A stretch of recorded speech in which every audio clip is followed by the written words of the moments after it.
Mr. Speaker, because the NDP are so desperate for revenue, they've disregarded the public's democratic right to have the referendum needed to raise the PST, and they're going, in fact, to raise the PST by 1% July the 1st.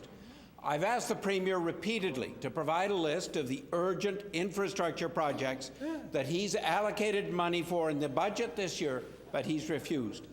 Today, Manitoba's mayors and Reeves are uniting to protest the paltry amounts that they're getting from this government. Mr. Speaker, our municipal leaders are virtually in a state of revolt. I ask the Premier, when will he provide the detailed list of the infrastructure projects that the $200 million from the PST hike will be spent on this year? I thank the member for River Heights for the question, Mr. Speaker, because in this budget, municipalities are seeing, on average, an 8.5% increase in their resources this year, Mr. Speaker.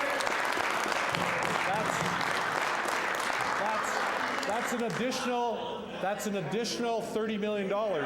That's over $280 million, Mr. Speaker. 1%, a 1% equivalent in the PST, Mr. Speaker. And Mr. Speaker, the member from River Heights knows if the members opposite, the official opposition, were in office, every municipality would see a cut in funding, Mr. Speaker. Every municipality would see less money for roads. Every municipality would see less money for water and sewer.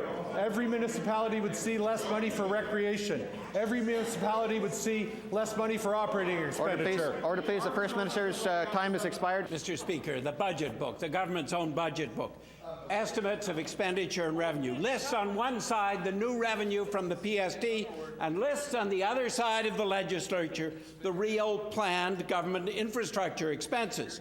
The ledger shows that the budget allocated for the Community Places program, which the Premier so promoted earlier this week, is actually down by 12%.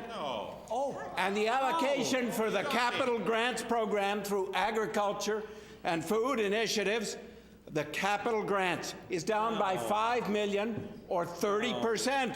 I ask the Premier, come clean and provide the list of the infrastructure projects and explain why he's shortchanging Manitobans of the needed... Order, please. The member's time has expired. Mr. Speaker, I'm glad the member opposite is looking at the budget, because if he does, he will see in the budget the capital spending this year for infrastructure, schools, hospitals, roads, community places programs, recreation centers, daycare centers, has been increased to $1.8 billion. $1.8 billion, Mr. Speaker. Mr. Speaker, that's $400 million more than last year. A $400 million increase in 1 year for vital infrastructure in Manitoba, Mr. Speaker.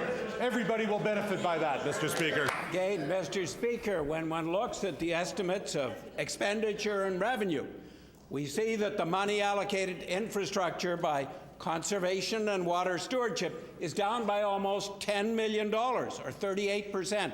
We see that that's allocated by the Department of Infrastructure and Transportation is down by almost $14 million.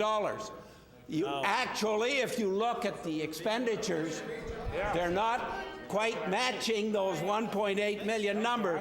So I ask the Premier, why is the NDP increasing the PST to raise $200 million for mysterious infrastructure projects that he won't name, and yet many budgets actually allocate less for infrastructure than last year?